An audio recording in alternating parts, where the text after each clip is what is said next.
राम राम मंडळी. मी डॉक्टर सुरेखा तरार बोलू जरासे सहज सुचलेलेमध्ये आपल्या सर्वांचं सहर्ष स्वागत आहे. मंडळी, मराठी नववर्षाची सुरुवातच ही गुढी उभारून होते. पानगळ संपून चैत्र पालवी डोकावू लागते. ग्रीष्म सहाण्यास तारुण्य सळसळू लागते. सध्या आपला भारतही हा तरुण भारत आहे. तेव्हा म्हटलं, चैत्री नवरात्रानिमित्त या तरुणाईसोबत थोडासा जागर करूया, बोलूया जरासं सहज सुचलेलं.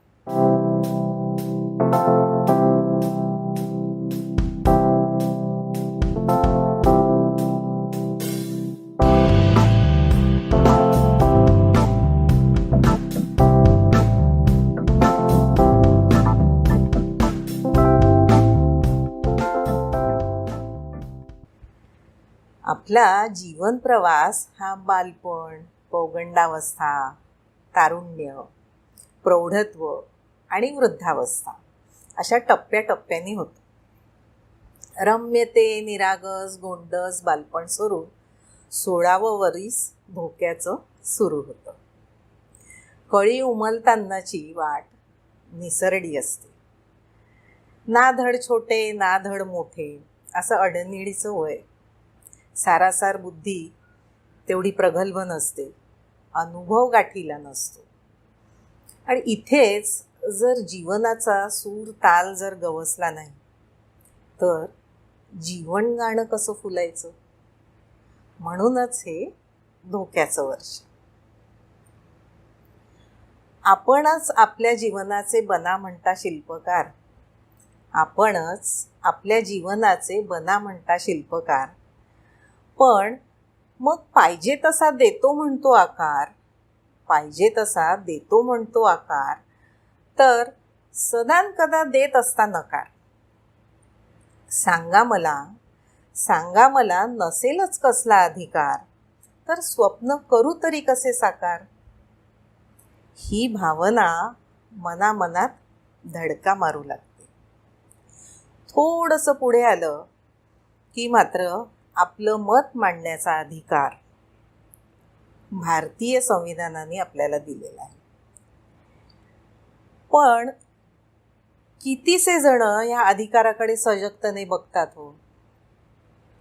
खरं तर ह्याच वेळी आपलं संविधान काय आहे, त्यात आपली कर्तव्य काय आहेत, आपले अधिकार काय आहेत, कायदे कानून काय आहेत, हे प्रत्येकाने जाणून घेतलं पाहिजे. जबाबदार नागरिक तेव्हाच होऊ जेव्हा आपली लोकशाही आपल्याला ज्ञात असेल. तर जबाबदार म्हणजे जाब विचारताही आला पाहिजे आणि त्याच वेळेला जबाबही देता आला पाहिजे, नाही का? मग सुरू होतो तारुण्याचा टप्पा. वाटा वाटा वाटा जिकडे तिकडे वाटा, वाटा वाटा वाटा जिकडे तिकडे वाटा, सांगा मी जाऊ कुठे, मार्ग आपला मी शोधू कुठे. इच्छा तिथे मार्ग खरा, इच्छा तिथे मार्ग खरा, सल्लेही मिळतात जरा जरा, पण खपावं झटावं लागतं त्यासाठी. हीच तर खरी गद्य पंचवीशी. एव्हाना पदवीपर्यंतचं शिक्षण आटपत आलेलं असतं. मार्गही कधी चोखंदळपणे तर कधी मन मारून निवडला जातो. ओघाओघानं जीवनाचा साथीदार, जोडीदार, घर संसार इत्यादी इत्यादी जबाबदाऱ्या अंगावर पडू लागतात, एक एक करत. त्यासहित मग स्वप्नांच्या मागे धावणं, जबाबदाऱ्यांचं ओझं वाहणं, असा हा प्रवास पाहता पाहता 40शीला येतो. इथे थोडं थांबून अवलोकन करायचं असतं. हे प्रौढत्व. कर्तव्यपूर्तीच्या या धावपळीत दूर दूर भविष्याकडे पाहण्याची सवय जडते. जवळच्यांसाठी वेळच उरत नाही. दिल दोस्ती संवाद कमी होऊ लागतात. फक्त दुनियादारी निभावता निभावता नकळतपणे मग जवळचे दुरावू लागतात. हे कळावं म्हणून हा प्रौढत्वाचा थांबा असतो. जो इथे थांबणार नाही त्याला साठी बुद्धी नाठी हे भोगावं लागणार. हा जीवन प्रवास जसा जसा साठीकडे झुकतो, धावता धावता थकतो आणि मग जवळचे दुरावल्याची उणावल्याची जाणीव होऊ लागते. औदासीन्य, चिडचिडेपणा येऊ लागतो, बुद्धिविभ्रम होऊ लागतात. पुढचं आयुष्य हे भकास बेसूर व्हायला लागतं. तर असा हा ढोबळमानाने आपला जीवन प्रवास असतो. तो आपण समजून घ्यावा. आता त्यात कसे नाना रंग भरायचे आणि कसं संगीत द्यायचं ह्या जीवनाच्या याला, कुठले तालसूर द्यायचे ज्याचं त्यांनी ठरवावं. त्यासाठी रंगांची आणि संगीताची जाण हवी. मग अभ्यास हा क्रमप्राप्तच. हा अभ्यासक्रम साचेबद्ध नाही आहे. ज्याने त्यांनी आपली निवड, आवड आणि निकड हे लक्षात घेऊन अभ्यास ठरवावा. मार्गदर्शन सल्ले जरुरीच, पण निर्णय स्वतःचा असावा. यशापयशाची जबाबदारी घ्यावी. जबाबदारी घेण्याचं, भिडण्याचं, पडलं तर उठून उभं राहण्याचं, त्याचंच तर नाव तारुण्य आहे, नाही का? तर आता हे रंग, हे संगीत, ही काय भानगड आहे बुवा? तर असं आहे, बालपणात चालणं, बोलणं, खाणं, खेळणं, लिहिणं, वाचणं आदी गोष्टींची तोंड ओळख करून दिली जाते. तर ह्या पायाभूत कला म्हणजेच रंग की हो, ही ज्याच्या साहाय्याने आता तुम्हाला तुमचा जीवनपट हा सजवायचा आहे, रंगवायचा आहे. मग तुम्हाला ठरवायचं की आता मला वक्ता व्हायचं आहे, खेळाडू व्हायचं आहे, आचारी, शेफ व्हायचं आहे, पर्यटन क्षेत्र काबीज करायचं आहे की सेवा क्षेत्रात पदार्पण करायचं आहे, शेतकरी बनून अन्नधान्य उत्पादित करायचं आहे की व्यापारी बनून वस्तू विनिमय करायचा आहे, सैनिक बनून संरक्षण क्षेत्ररक्षण करायचं आहे की शिक्षक बनून शिकवायचं आहे,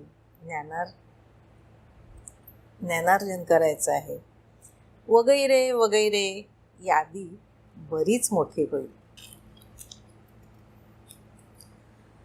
संगीत म्हणाल तर आपण जन्माला येतो तेच मुळी गात.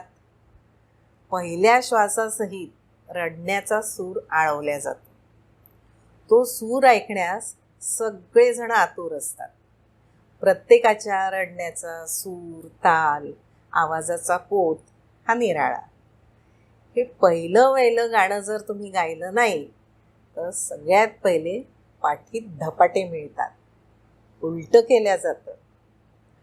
आणि तरीही जर नाही रडलं तर मात्र पुढची सगळी धावपळ ही ठरलेली असते. थोडक्यात काय तर जगायचं तर पहिले सूर आळवायचा. पहिली खुणगाठ काय तर जगण्यासाठी संगीत आवश्यक.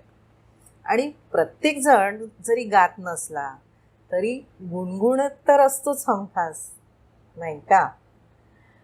तुम्हाला एक गंमत सांगते. लहानपणी तालासुरात शिकलेली बाराखडी अ, आ, इ, ई, उ, ऊ मोठे होता होता बरेच जणांनाही विसरायला होते. पण ही बाराखडीच आपल्याला रोजच्या धावपळीच्या ताणतणावाच्या दबडग्यातून तारून नेऊ शकते. कसं? ऐका.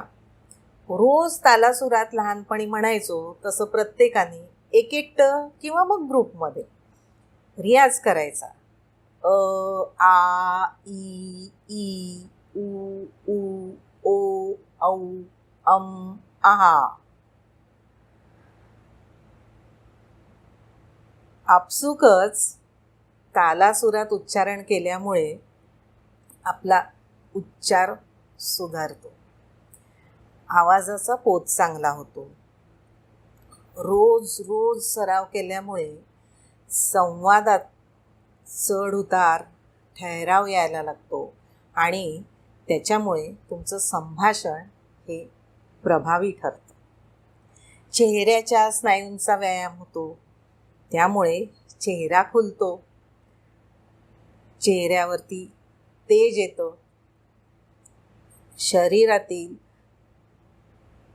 अंतःस्रावांचं स्त्रवण सुधारतं, उच्चाराचे जे नाद स्पंद निर्माण होतात त्याच्यामुळे अंतःस्राव व्यवस्थित स्त्रवायला लागतात, रक्ताभिसरण वाढतं आणि आपसुकच शारीरिक मानसिक आरोग्य राखलं जातं. करून तर बघा. याला पैसा नाही पण वेळेची गुंतवणूक मात्र जरुरी आहे. आपला वेळ, आपला पैसा, एवढंच काय, आपलं जीवन कुठे खर्ची घालायचं याचं नियोजन नको का करायला? येणारा काळ हा आर्टिफिशियल इंटेलिजन्स मशीनचा असणार आहे. त्यावेळेला भावनांचा लोचा होणार आहे. तेव्हा काळाची पावलं ओळखायला शिका. संवेदना आणि सहवेदना यांचा ताळमेळ जमवता आला पाहिजे.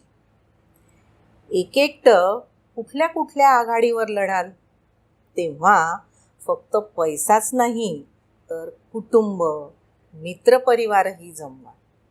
त्यांच्याशी संवाद ठेवा, ज्ञानाचा जागर करत राहा, स्वतःला सीमित न करता सीमोल्लंघन करा. एक तीळ 7 जणात वाटून खाण्याची सवय लावून घ्या. कुटुंब व्यवस्था बळकट करा.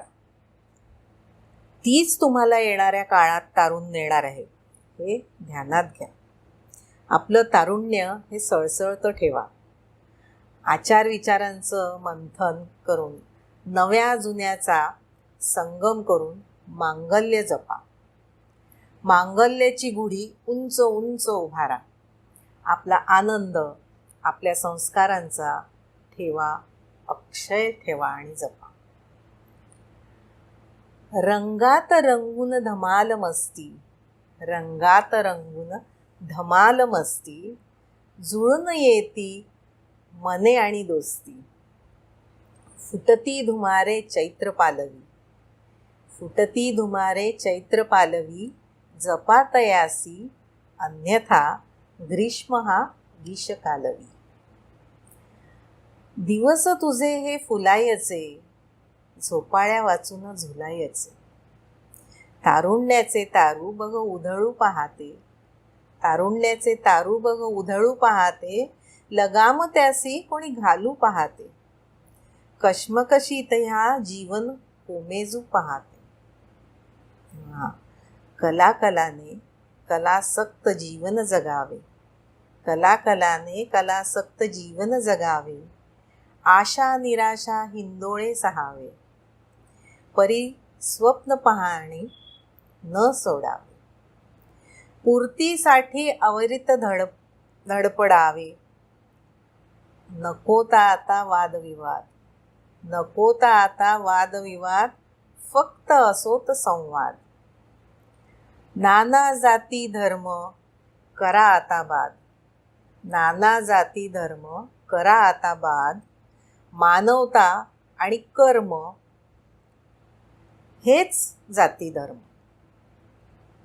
जगण्याचे, अस्तित्वाचे हेच आहे खरे मर्म. बघा, तुम्हाला पटतंय का? पटलं तर अंमल करा. लाईक करा, शेअर करा, सबस्क्राईबही करा. भेटू पुन्हा लवकरच. नवीन काहीतरी बोलू जरासं सहज सुचलेलं. धन्यवाद. बाय.